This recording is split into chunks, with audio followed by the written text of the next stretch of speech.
we talk a lot in this presentation about learning and training. Is it really necessary? So this, I guess it goes back to even what John said about the Uber driver. Should we be considering it learning and training, or is it just, as Christina said, that's that snippet of information I need to know and act on? How do you address that question, I guess? I'll take a little. Go John, ahead, Dan. Go ahead. No, you go ahead, John. You go ahead. All right. I for those of you that know me, I'm bald, so I'll use my most recent experience.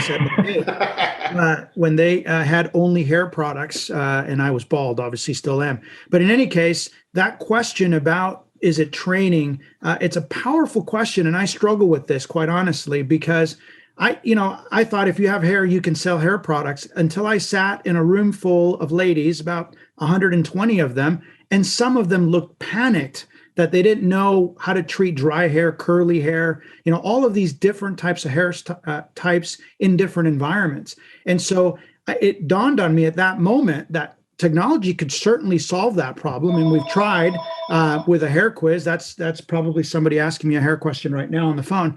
But in any case, that's the danger and power that we have with those things is exactly figuring out how to make it easy. And that's training. And we have a tendency in direct selling as well to expand our product base. And so now we go from one product and they become really expert at that to now 4,000 SKUs. And now I'm really scared. And if we go back to the Uber model, all I got to do is drive the car.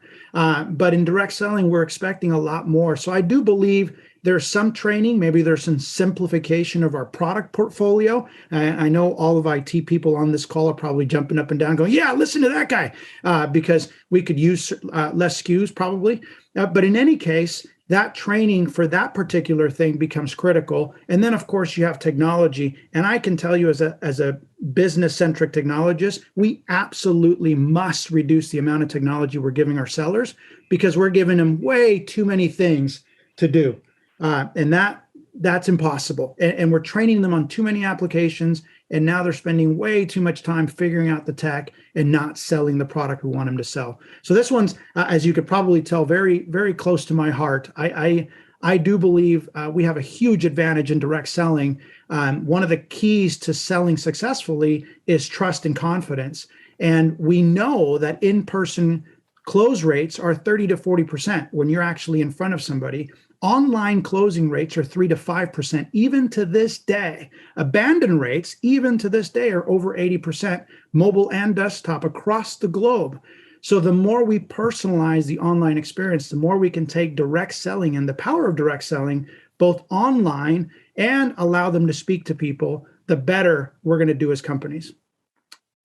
So I agree with you about too many tools, right? It's the next shiny object in the room. But I think the point we're trying to present in this centralized user experience is getting to a point where our distributors don't have to know how many different tools might be in the background. Right.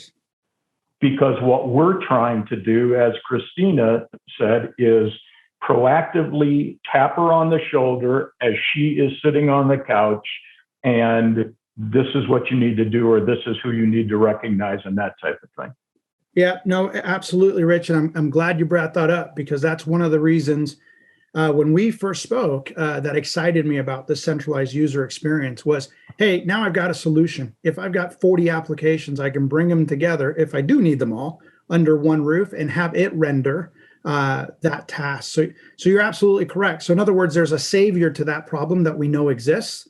And eventually we can reduce those, but we're not going to be able to eliminate them. There will be a certain number because there is no single technology that can service the needs of a company. So there are always going to be a multitude of applications.